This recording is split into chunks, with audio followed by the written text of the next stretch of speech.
Когда мне задают вопрос, почему у меня не получается ничего, я говорю, поменяй слово «почему» на «для чего». Так кто главный в семье? Мужчина часто, как воздушный шарик гелевый, стремится к небесам вырваться, а женщина подобна ниточке, которая так вот раз его вниз. Современное общество, социум построен по мужскому типу. Карта желаний. И очень многие люди с этим заигрываются, это мое мнение, заигрываются и идут, наверное, в прямой материальный мир. Нужно разворачивать внимание на саму себя и научиться уважать себя. Я бы сегодня хотела поговорить на очень такие важные темы.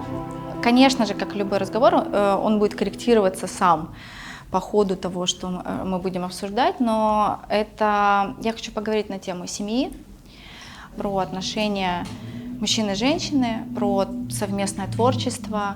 И для меня, конечно же, является примером семья Имрама и Хадижи, и вообще всех прекрасных участников семьи, творческой, искренней. И мне кажется, цепляясь за такие примеры, мы можем найти истину и для себя. Если позволит пространство и мастер, я бы хотела немножко поговорить про детей, потому что это наше продолжение, и для меня это тоже очень актуальная сейчас тема. И это то, что мы оставляем. И вообще, мне кажется, даже вопрос детей — это не только это вопрос нашего продолжения, и кто-то может это спроецировать и на проект, и на то, что вы производите и делаете, потому что здесь очень много, каждый из вас делает что-то очень важное и несет это важное в мир, транслирует. Это, мне кажется, тоже очень важно. И я бы немножко прошлась по теме, модной сейчас теме, хорошо это или плохо, мы как-то это тоже выведем для себя сегодня, на тему осознанности, на тему каких-то базовых восприятий, что это такое. Вот это мой план на сегодня. А как это все пойдет, я в полном доверии, в полном открытии. Спонтанность, она интересна тем, что это всегда новые состояния, которые не возникают, потому что они хотят вас застать врасплох. Никто никогда в этой жизни, сам Творец, никогда никого, своего, как говорится, ребенка, свое дитя или ученика, да, идущего по пути, мы же все ученики в этом смысле, никогда не заставит врасплох, застигнутым в таком состоянии, когда он не готов. То есть, проще говоря, перед учеником не ставится задача, с которой он не справится. Если у нас в жизни возникают какие-то спонтанности, это значит, что мы абсолютно к ним готовы, просто нужно научиться доверять. Вот сейчас есть очень модное такое «Вселенная меня любит», «Я доверяю Вселенной» и так далее. Это должно быть не на словах, это надо проживать. Когда-нибудь просто решение принять, что мы открыты этому. Более того, чем больше мы открываемся, тем больше возможностей у нас. Когда мне задают вопрос, почему у меня не получается ничего, почему, я говорю, поменяй слово «почему» на «для чего». Для чего у тебя не получается, для чего с тобой это происходит, для чего все это нужно. Как раз человек начинает думать об этом. И все спонтанные реализации, они связаны с нашим абсолютным творчеством. То есть, например, у меня в музыке так. Я никогда не пишу ноты или что-то еще, я просто спонтанно играю, потому что это всегда новые состояния. Наша жизнь тоже подобна музыке. У меня был самый последний вопрос на тему отношений, но он почему-то сейчас в контексте вашей замечательной истории всплыл. Так кто главный в семье? Бог. Бог. В семье главный Бог, да. Потому что Он создал эту ситуацию, Ему и ее расхлебывать. Я шучу, конечно, а на самом деле это я так считаю. То есть, если говорить социальный момент, да, учитывая, то, конечно, муж отвечает за женщину. Хочет он того или нет, мужчина, который взял на себя ответственность, даже если ему ничего не нравится, даже если ему там как-то уже думается, что это все неправильно, что он ошибся и так далее, он уже взял ответственность, он должен вести женщину до конца.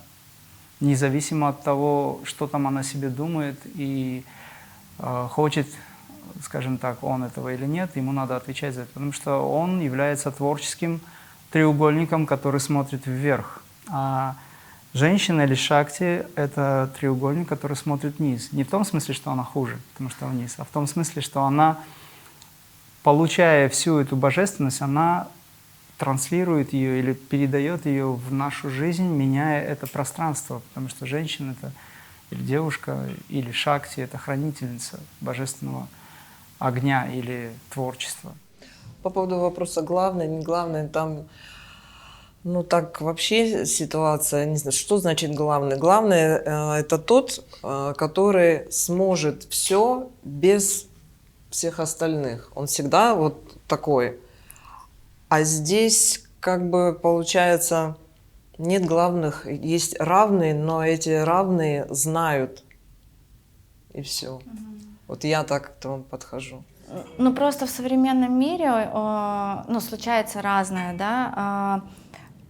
Бывают люди, что они расходятся. Я знаю, что вы говорите об этом и тоже транслируете.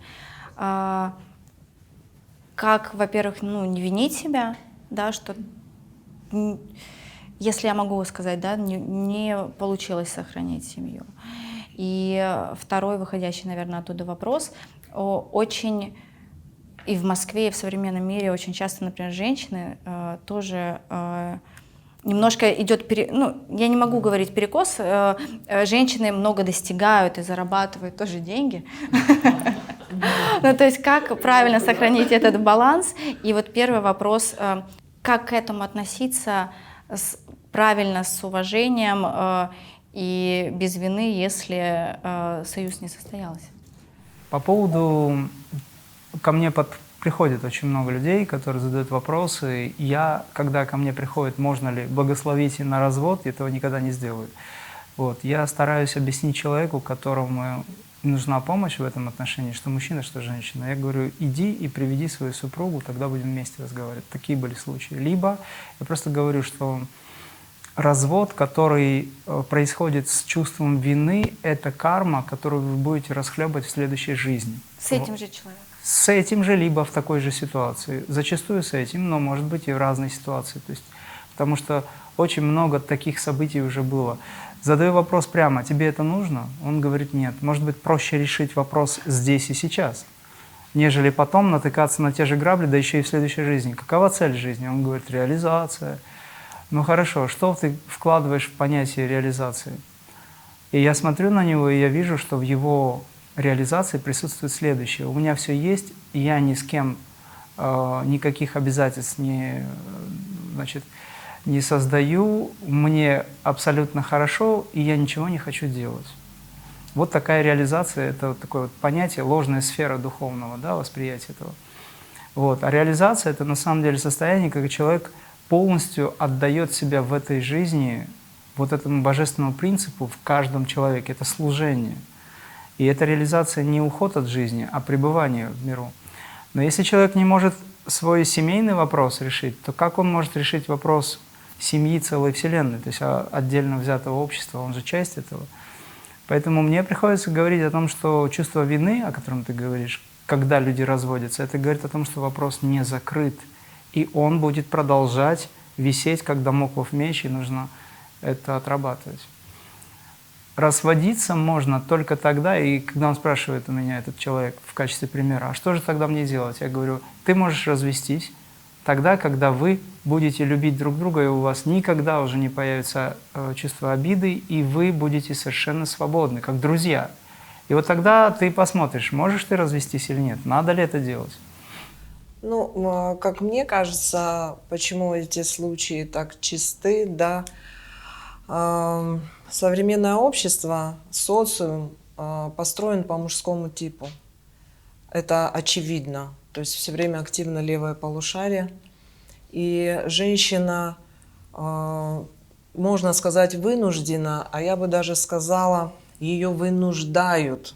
Не то, чтобы она сама это выбирает, а ее вынуждают переходить на мужские энергии. И оттуда идет некоторая подмена.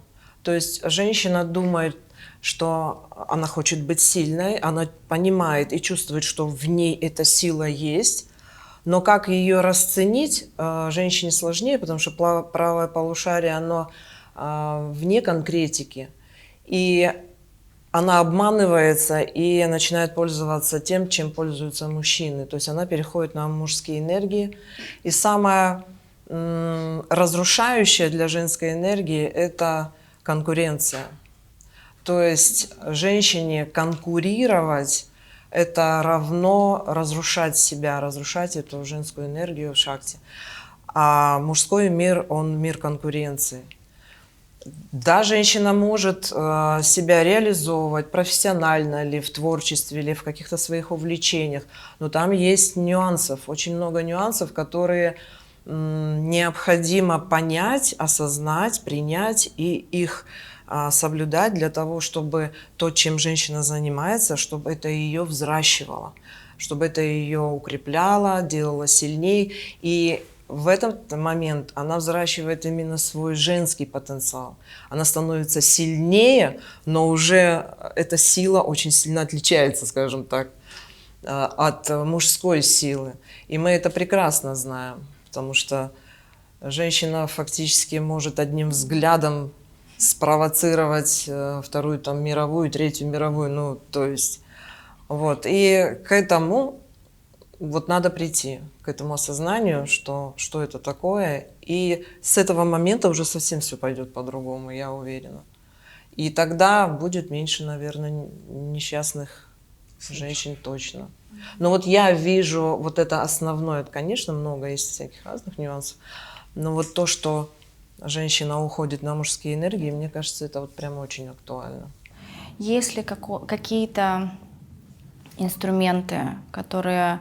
Я с этим абсолютно согласна, я тоже это очень сильно чувствую. И один из самых больших запросов, когда я встречаю разных людей, много последних лет, что женщины слишком много доказывают, а они хотят вернуться к своей истинной природе, и я в том числе там, в большей или меньшей степени, потому что мы всегда растем, изучаем, все глубже и глубже хочется уйти в эту историю.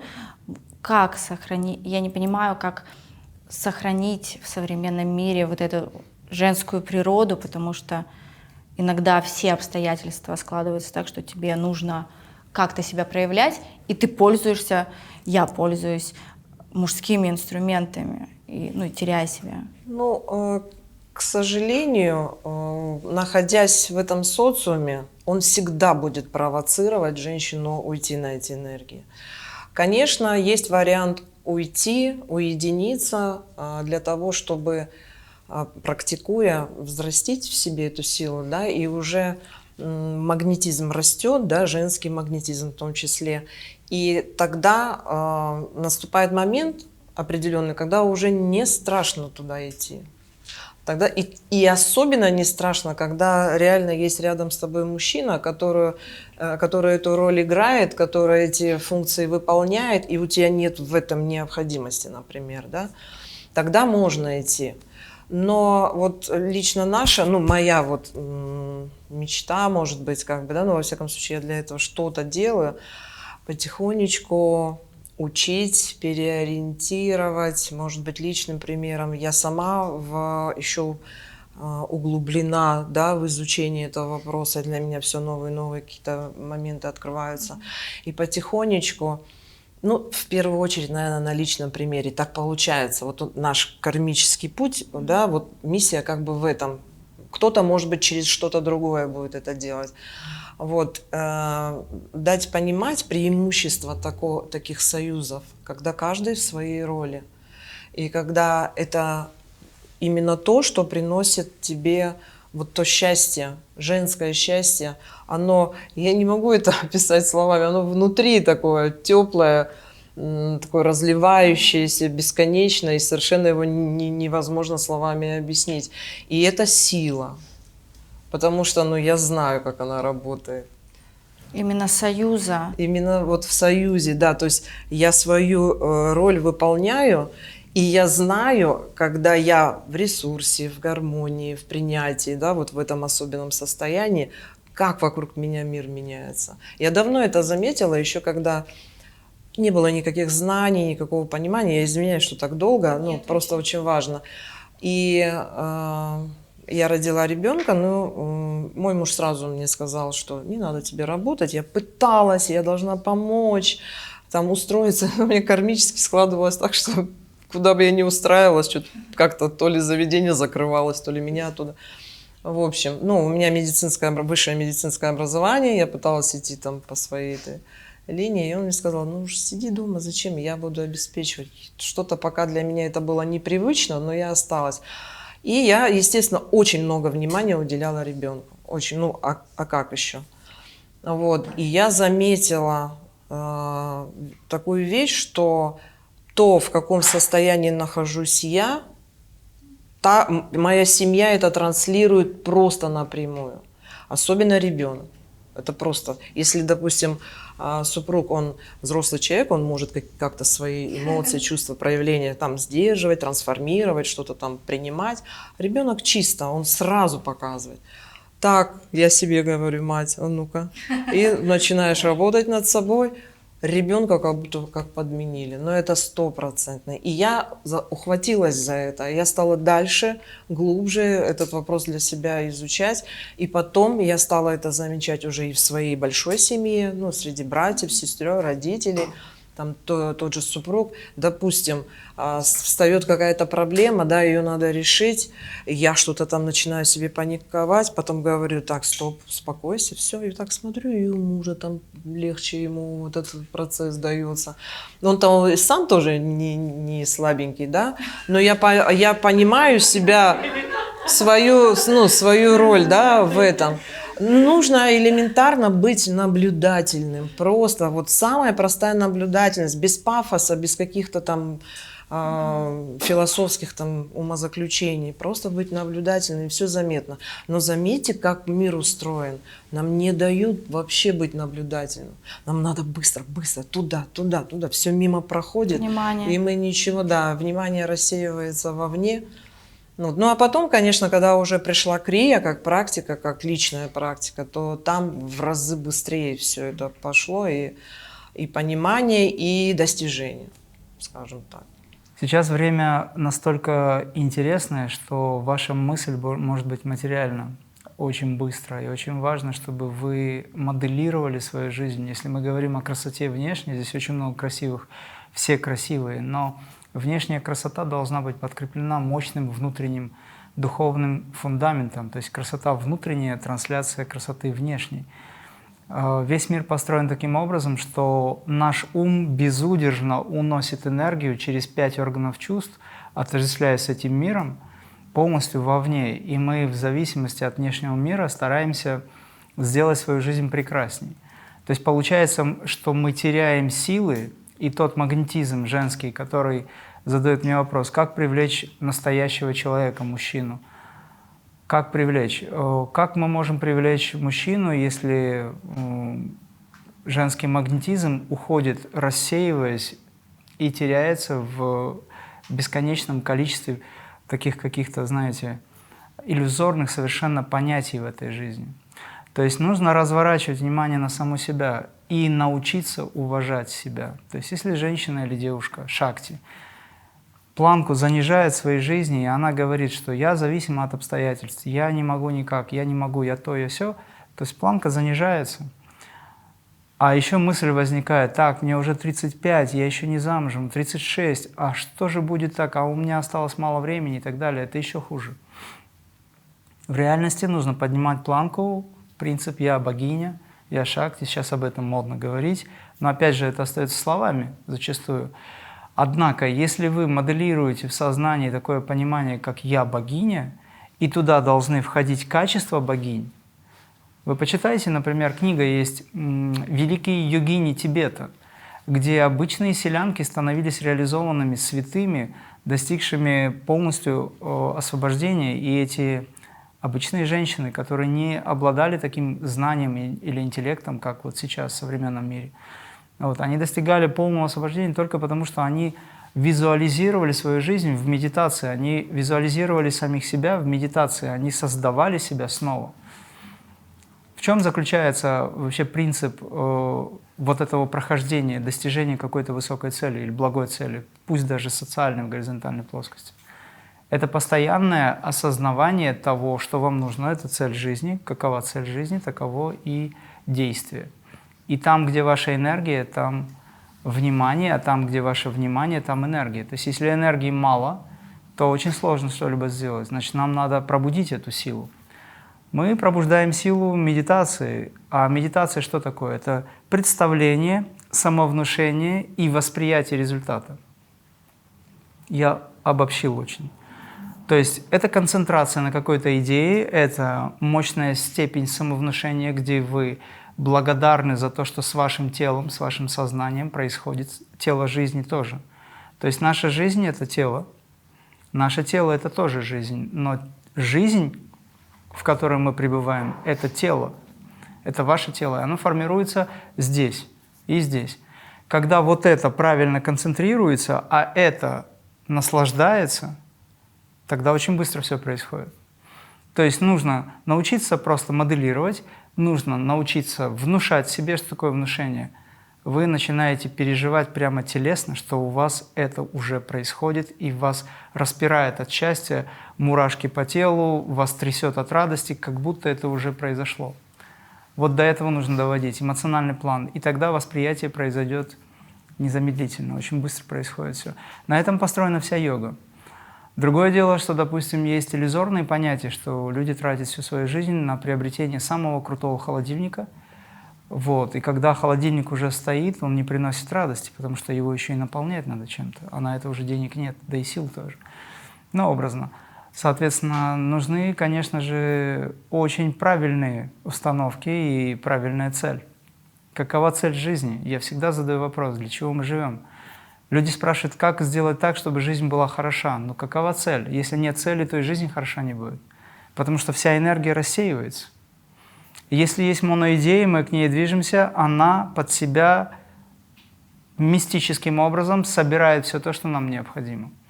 Когда у человека есть желание заработать ярд, и он говорит, я хочу заработать ярд, потом займусь йогой. Я говорю, для чего тебе ярд? Он говорит, я потом разберусь. Вселенная не даст этот ярд. У меня товарищ был один, Камал. Он говорит, сначала ярд, потом я все обеспечу и тебе помогу. Я говорю, мне помощь твоя не нужна, все мои ярды у него. А он до сих пор его пытается заработать, прошло уже 10 лет. Но дело даже не в этом. Сам факт, что Вселенная дает. Вселенная дает, ну, догоняет, иногда дает тоже. Она дает только тогда, когда вы знаете, что вы будете делать с этими деньгами, что вы будете делать с этой красотой, для чего вам это надо, что вы будете делать с мужем, когда он появится, что вы дадите ребенку, который должен появиться, вы очень хотите о них, мечтаете, но задаешь вопрос человеку, видя, что у матери, которая просто инстинктивно хочет иметь ребенка, но она не знает, что она ему даст. У меня был случай, пришла девушка очень надменная на йогу, на семинары, говорит, мой ребенок будет самым умным, мой ребенок будет самым обеспеченным, мой ребенок. То есть она ему уже в жизнь выстроила. Я говорю, пожалуйста, остановись. Не нужно так делать. Она, нет, нет, нет. Я вижу, какие сейчас дети, я уже для него приготовила все, он будет самый умный, самый крутой, самый интеллектуальный, развитый и так далее. Я ее очень просил, я говорю, не делай этого, перестань так думать. В итоге что вы думаете? Она через 1,5 или 2 года, не помню, сколько времени прошло, она пришла с такими слезами, родился Даун. И она говорит, что мне делать? Я хочу его оставить в интернате. Но отказаться решилась от него. Вы представляете, вот что происходит с человеком? Я говорю, я же тебя предупреждал, не делай этого. Да, я помню, но теперь что мне делать? Я не могу с таким ребенком жить. Он мне мешает, и так далее. Ну, я, конечно, на нее наехал. Вот, поэтому вам это не грозит, потому что вы другие, у вас сознание другое. Я чувствую это. Я вижу, что вы обладаете не только разумом, но и сердцем, да, то есть сердцами, душами. Поэтому здесь очень важно, чтобы... Если вы хотите взять под контроль эмоции, то вам надо пробуждать сознание и погружать его в сердце. Это все так должны делать. Эмоции – это хорошо, но эмоции должны быть позитивны. Они должны быть позитивны. Они должны быть позитивны. А можно чуть подробнее, что такое эмоции погружать в сердце? Когда вы существует безграничное поле возможностей. Когда вы мечтаете о чем-то, вы не всегда понимаете, как это сделать, но вам очень хочется. Когда хочется, это эмоции, это астральный план. Человек желает. Но сначала возникает мысль. Допустим, мысль — это хорошая, благополучная семья, это достаток. Для девушки это правильно, для женщины это очень важно, потому что женщина, она не то чтобы материальна, но она живет в этой материи, и она эту материю преобразует. Мужчина часто, как воздушный шарик гелевый, стремится к небесам вырваться, а женщина подобна ниточке, которая так вот раз его вниз, будь здесь. Вот. И безграничные возможности в этом пространстве присутствуют для тех, кто обладает пониманием, как взаимодействовать с этим пространством. Для девушки взаимодействие с пространством — это четкое понимание того, что она хочет, плюс положительная энергия. Я сейчас вам раскрываю формулу достижения, то есть это волшебная палочка, круче, чем у Гарри Поттера. Четкое понимание цели плюс положительная энергия. То есть вам надо научиться, транслируя, понимая, что вы хотите, транслировать это через ощущение радости, блаженства в настоящем случившемся. И вот эта вот позитивная составляющая, которая отдел эмоций, то есть вы радуетесь, что это произошло. Например, у вас нет ни супруга, ну, к примеру, да, ни детей, ни денег, ни возможностей, там, ну, все, о чем вы мечтаете, и вы садитесь и начинаете просто сами себя обманывать, да, и говорить: какое счастье, что у меня такой супруг, какое счастье, что у меня такой ребенок, что у меня есть все. И вы в какое-то время, через какое-то, допустим, время, там, допустим, несколько дней, там, неделю-две, в зависимости от того, что, конечно, вот там список большой может быть, вот, вы начинаете понимать, что это начало захватывать вас. Это не то, чтобы вы себя обманываете. Вы поймите, для мозга не имеет значения, есть у вас муж или нет. Если вы о нем думаете, он у вас есть. Более того, есть такое понятие, ну, ничего, что мы о муже… Это супер. Да, это та тема, да? Решение. Может, второй появится. Ну, кстати, вот этот вопрос я хотел поднять тоже. Дело в том, что, да, я повторюсь, для мозга не имеет значения, бежите вы или нет, приседаете вы или нет, он это фиксирует, если вы об этом думаете, визуализируете. Поэтому я вначале сказал: представление, воображение, ощущение. Нужно научиться представлять, воображать и ощущать, тогда с вами все произойдет. Но эти ощущения должны быть сугубо позитивными. Когда вы наслаждаетесь в настоящем свершившемся, вы начинаете через недельку-другую уже начинать ощущать некую силу. Происходит следующее. Такое ощущение, что пространство начинает как-то с вами взаимодействовать, и вы начинаете чувствовать, что вот прямо, да, оно сейчас свершается, вот прямо сейчас оно уже случается. И обязательно нужно благодарить. Каждый раз благодарить за то, что это произошло. Потому что материализация из этого квантового безграничного пространства любых возможностей возникает тогда, когда вы начинаете сознанием пробивать, образно говоря, это пространство или моделировать в этом пространстве ту идею, которая вам нужна. И тогда она начинает отдавать вам эту идею в виде того, что вы хотите. То есть, если вы визуализируете что-то, чего-то боитесь, это чего-то происходит через какое-то время. Если вы моделируете позитив, этот позитив материализуется. Сейчас очень модная тема, тоже мне важно об этом говорить, чтобы это говорилось правильными, чистыми словами. Сейчас очень модная тема карты желаний. И очень многие люди с этим заигрываются, это мое мнение, заигрываются, идут, ну, наверное, в прямой материальный мир. Да. Наверное, это тоже искренне со стороны людей, или, то есть люди это воспринимают, что я наблюдаю, как просто я сейчас обогащусь, Да. но искренне же люди хотят и что-то получают, как это работает. Ну, то есть, что я вижу, что захвачено практически все инфополе Совершенно этим верно. запросом, но это искажение, на мой взгляд, я не знаю, что… Это недоработка, да. А дело в том, что я как раз и хотел сказать, очень важный аспект. В этом есть очень-очень важный нюанс. Дело в том, что когда мы просим о чем-то материальном, мы обязательно головой должны быть в небесах.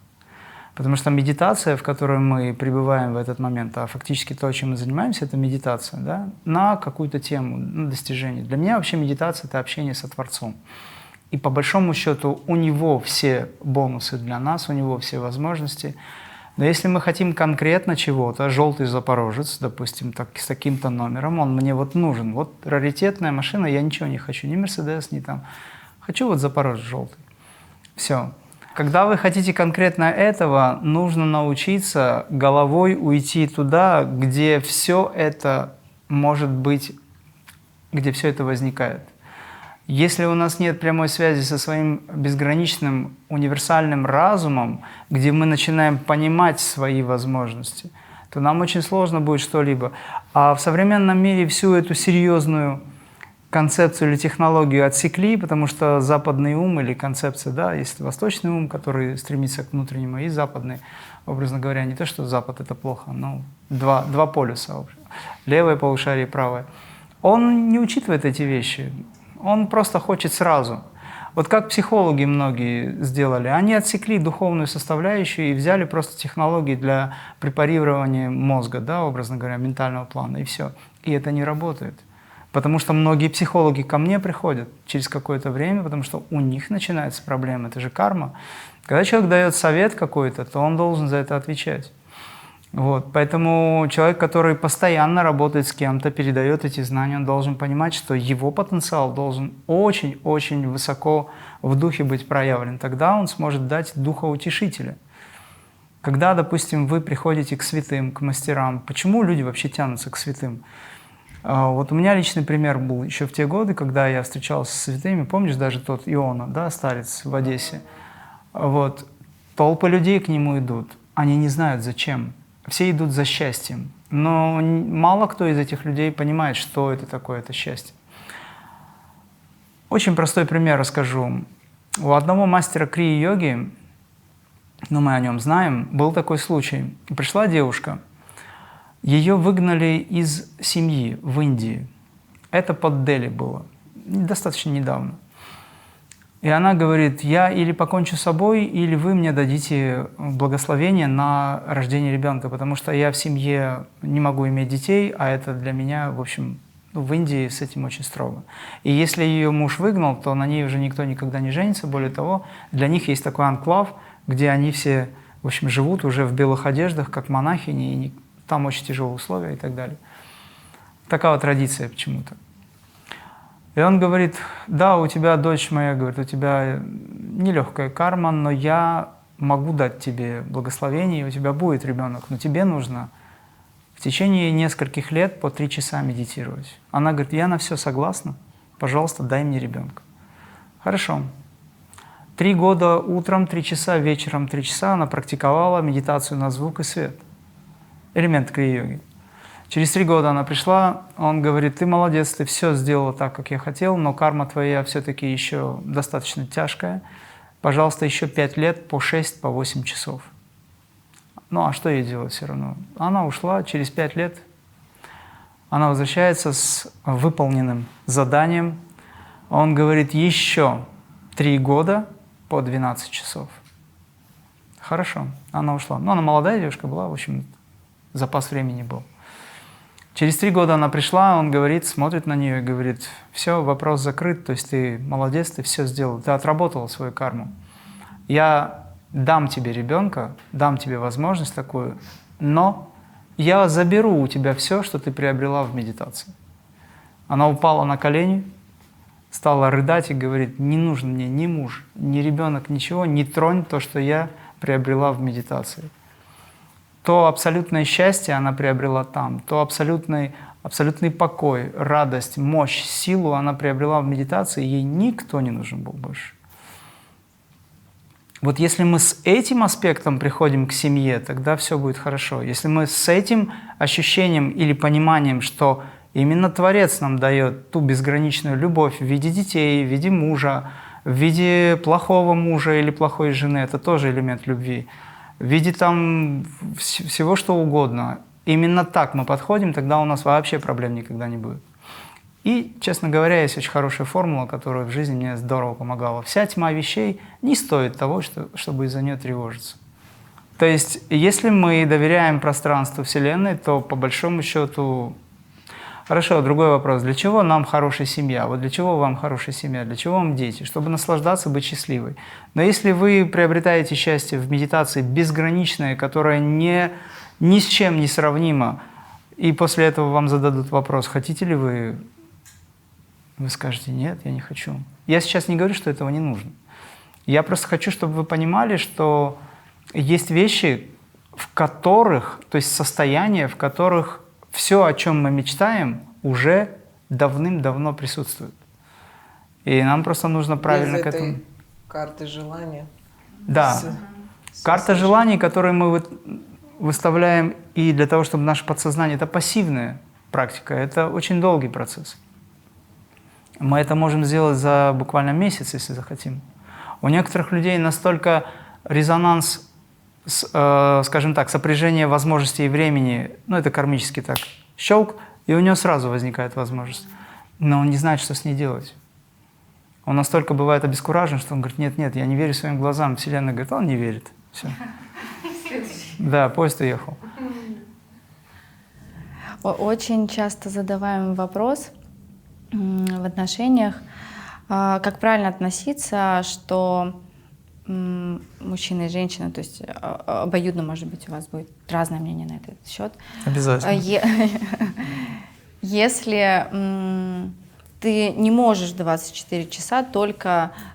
Ну, ты стремишься, я очень стремлюсь, Марат, только восхищаться там, человеком, уважать, благодарить.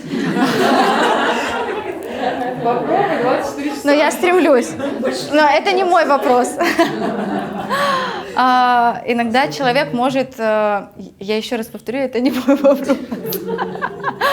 Иногда человек может вызывать и негативные эмоции. Он же человек. Да. Как к этому относиться, то есть как не уходить в крайность, потому что сейчас вот тоже, что вы затрагивали, сейчас время потребления, потока информации. И я очень вижу тоже и, там, и в молодом поколении, что ну, с этим не сложилось, там другой, или там есть кто-то еще, или ну, какой-то вот такой смены. Как не воспринимать, возможно, вот эти свои состояния, как правильно воспринимать эти свои состояния, как к этому относиться, потому что мы не святые, и мы стремимся, но мы не святые, здесь испытываем разное. Гнев, обиду, раздражение там, или еще что-то. Любовь, конечно. Я скажу, мне, наверное, сейчас мне, наверное, легче на этот вопрос ответить, потому что я в свое время очень эмоциональная, ну, очень даже, наверное, мягко сказано, я сильно эмоциональная была. Вот. И это, наверное, нормально, это не значит, что это плохо, но дело в том, что эти эмоции тебя же и разрушают. Вот это неприятно чувствовать, когда ты не знаешь этого предела, отдаешься эмоциям, а потом ты понимаешь, что ты просто истощена в итоге. Когда, и, конечно, вопрос всегда вибрировал, а что теперь делать, как быть, что делать, как быть. Ну и, видимо, Вселенная так отреагировала, что у меня появилась возможность над этим работать таким правильным путем научным. Сейчас мне проще, потому что я знаю, что надо делать во время таких эмоциональных зашкалов. Я просто знаю, что делать. У меня есть эта практика, я не знаю, можно нам секреты практики сейчас? Нужно. Да. То есть на самом деле основа той традиции, в которой мы, там, конечно, много техник, которые, в принципе, потом подводят, да, к этому. Основа в том, что там, где твое внимание, там энергия. И мы учимся держать внимание на божественном сосуде. Мы его так называем. Его называем, там, можно назвать по-другому, как хотите, но божественный сосуд – это то, что в центре нашего тела физического, это головной мозг, продолговатый мозг и вся длина позвоночника. И когда научаешься этой концентрации, то есть эмоция вспыхивает, а ты уже по привычке уходишь туда, в позвоночник, и эта эмоция там растворяется. С этого момента она перестает тебя разрушать. То есть это очень... Теперь уже это быстро достаточно происходит. Ну, это тренировочный Но это, конечно, процесс. но тренировочный, да, но на самом деле там эффект идет в геометрической прогрессии. То есть ты прикладываешь столько усилий тебе. А почему в геометрической прогрессии? Потому что это наша природа на самом деле. Я просто вот как, допустим, как медик, я скажу, что наше тело, ну, я думаю, у вас у всех просто нет в этом сомнений, что оно уникально и устроено по каким-то, ну как не верить. Вот я помню, когда я сидела на учебе, да, и мы смотрели в микроскоп, как устроены наши ткани, я просто такому диву давалась, ну как это настолько это совершенно, это красиво. Там такой баланс, там такая гармония. И я тогда, еще будучи студенткой, думала, ну, врачи, наверное, это самые набожные люди. Вот я так считала, потому что, ну, как можно не верить в Создателя, который вот такое создал? Ну, потом, конечно, я чуток в этом разочаровалась. Так вот, наши ткани, да, наш организм, в нем есть огромное количество механизмов, самоочищения и самовосстановления на физическом уровне. Каждая ткань, сердечная, мышечная, какая бы там ни была, все время идет репродукция, все время идет регенерация, все время идет восстановление. И если это не успевает произойти, значит в этом теле процессы разрушения преобладают. То есть организм не успевает восстановиться из-за того, что разрушение активнее гораздо. И на уровне эмоций точно такие же механизмы работают. То есть все время идет очищение, но только надо эти условия создать. Как только эти условия создаешь, и эмоциональный план тоже начинает очищаться, точно так же и ментальный план очищается. Только надо создать для этого. Для нас, вот для меня лично, да, эти условия, это вот моя практика. То есть как только ты концентрируешься на этой оси, тут же эти процессы начинаются. И очень много ответов на вопросы и так далее. Мы, когда проводим наши мероприятия, ретриты, у нас огромное количество времени уходит на такую часть, как вопросы-ответы. Вот на ретритах у нас может 4-5 часов это продолжаться. Вопросы-ответы. И сначала это теоретически, теоретически вам это всем, я думаю, да, известно, что любой вопрос можно получить, на любой вопрос можно получить ответ. Ну, ты веришь в это вроде как, но ты понимаешь, что для этого надо что-то делать. Все равно надо что-то делать.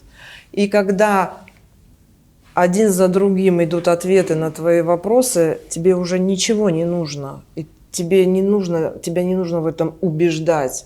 Это уже становится твоей реальностью, это становится твоей сутью. И получается так, что теперь мы этим делимся, этой практикой. Дело в том, что, опять-таки, вы об этом все знаете, и каждый, может быть, к этому своим путем каким-то подходите. Да? Очень много разных техник, практик и так далее. Но вот лично для меня то, что мы делаем, это дающее самый быстрый результат. И самое интересное, что моя жизнь мне это подтверждает, что я на верном пути. Мне другого уже не нужно. Просто у нас, если говорить о нашем примере домохозяев, мы в этой жизни несем принцип йоги в миру. И мастер Иисус в свое время сказал, нужно быть в миру, но быть не от мира сего. Вот этот процесс интеграции духовного внутреннего мира в эту жизнь является самым важным. Быть в миру и быть не от мира сего – это значит, мы никогда не забываем свою природу, кто мы на самом деле, но в этом, оставаясь, мы все-таки меняем этот мир к лучшему, мы преобразуем. Поэтому наша практика крия, которую дал бессмертный гималайский святой в свое время, она выражена как возможность интеграции этого божественного, всего, что есть вообще за пределами всех пределов, через наше сознание, будучи хорошими инструментами в этот мир, для того, чтобы одухотворить материальную природу. Поэтому женщина, девушка, энергия Шакти, Божественная Мать. Мать Божественная либо в маленькой девочке, либо во взрослой женщине. Это все одна и та же Божественная Мать. Она это делает совершенно.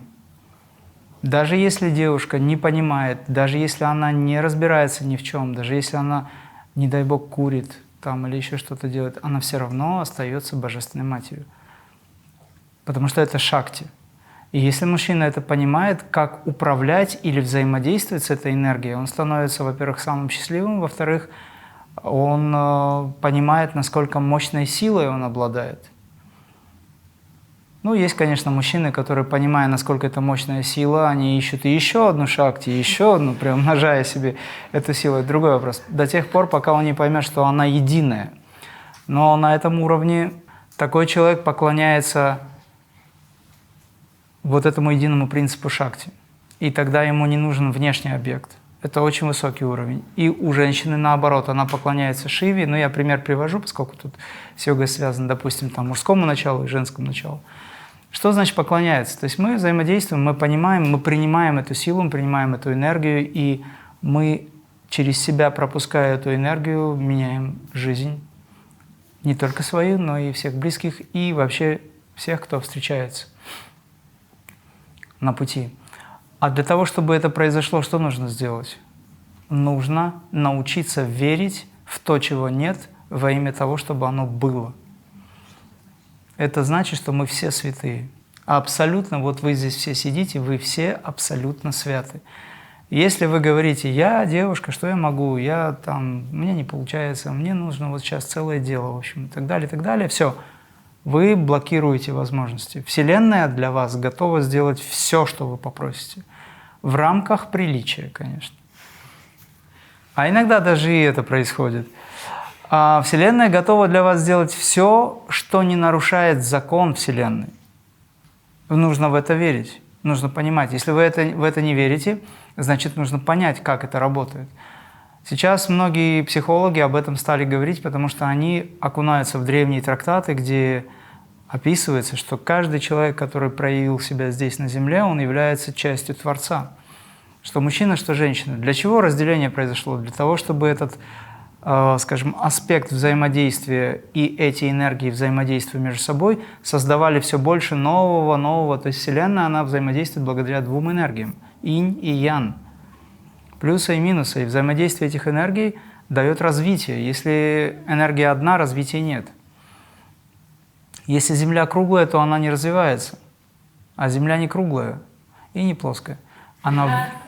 Да, все правильно. Я знал, что вы так подумаете. Она эллипсоидной формы. Эллипс – это символ возможного расширения, развития чего-либо.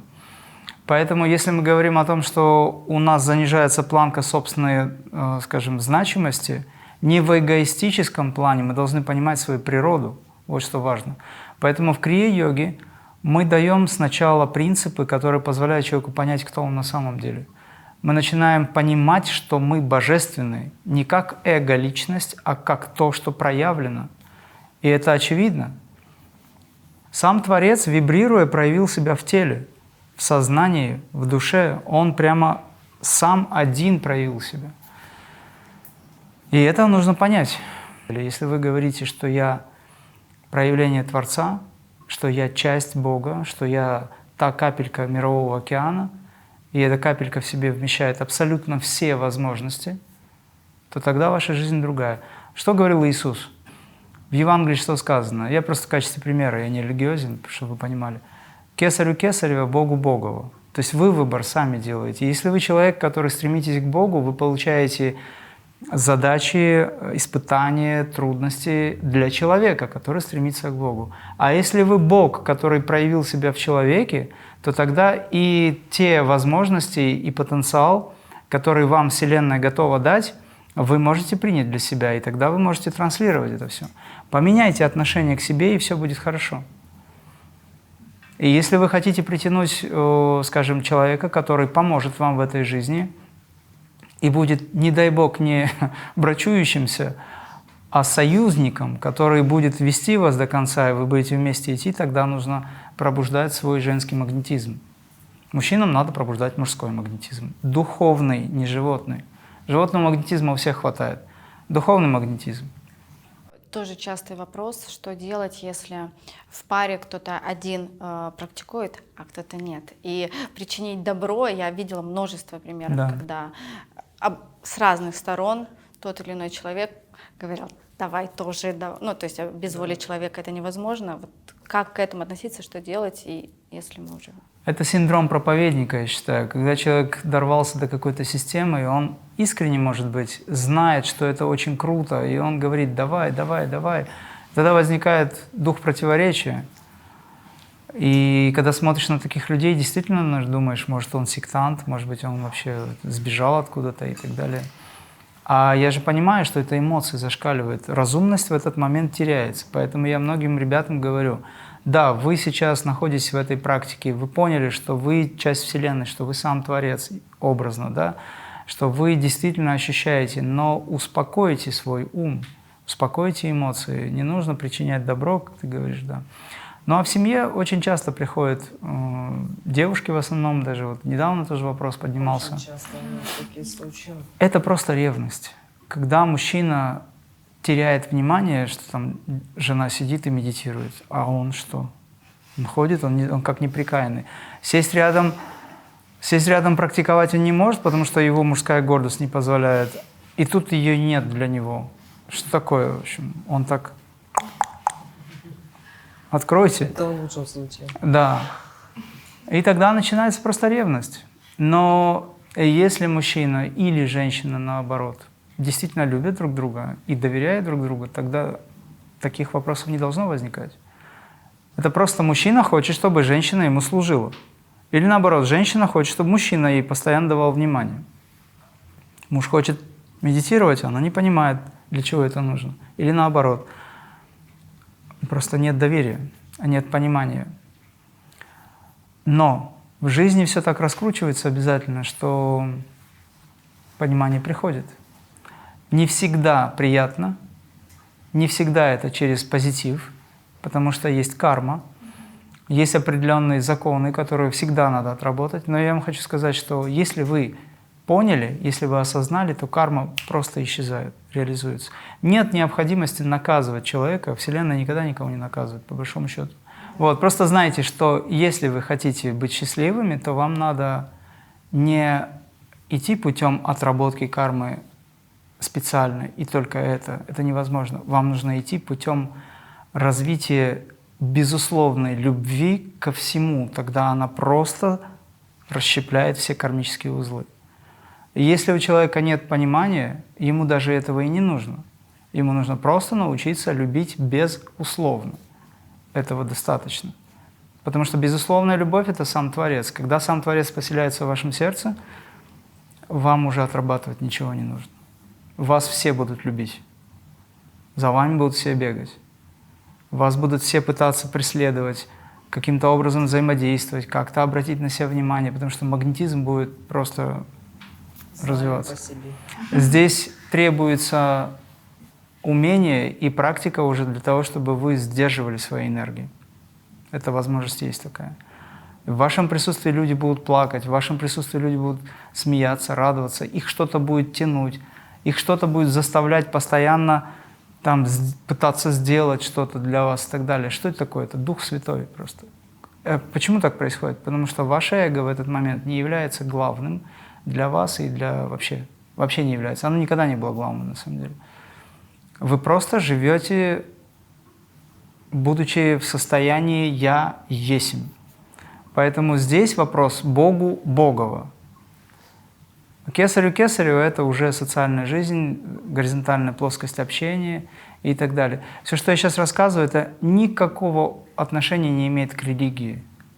Мы занимаемся духовной практикой. Мы должны понимать, что если мы хотим в этой жизни что-то изменить, как минимум для себя, сначала «возлюби ближнего» было сказано, да? А кто у нас ближний? Это я сам себе, ближе всего я сам себе. Я же должен себя понять, должен понять себя, полюбить себя. Если я себя не люблю, как я других полюблю? Если у меня нет опыта любви к себе, как я могу ребенка полюбить своего? Но любовь чувственная, человеческая, она резко отличается от любви божественной. Вот те, кто обрел уже детей, намек материнская любовь, маленький, ну пусть не маленький, даже достаточно большой намек на бесконечную, безграничную, безусловную любовь Бога к нам. Потому что для Бога, что преступник, самый там негодяйский негодяй, что святой одинаково любимый, он никогда не разделяет. Отработать карму невозможно. Дхарма – это закон, долг, праведность. Она описывается в Ведах. Если вы будете идти по пути дхармы, ну или отработки кармы, совершать правильные действия, это правильно. Но вы не сможете вырваться из оков кармы, если вы не примените самый важный аспект. Это мощный взрыв эмоциональный на уровне сердца, крик во Вселенную о помощи, обращение внутрь себя к Творцу, который внутри находится. И вот тогда он вас выдернет, как барон Мюнхгаузен сам себя из болота вместе с конем поднял за волосы. Помните эту историю? Вот это похоже на приблизительно то же самое. Он говорит, я схватил и как рванул. Вот человек моделировал свою жизнь, и он жил этим.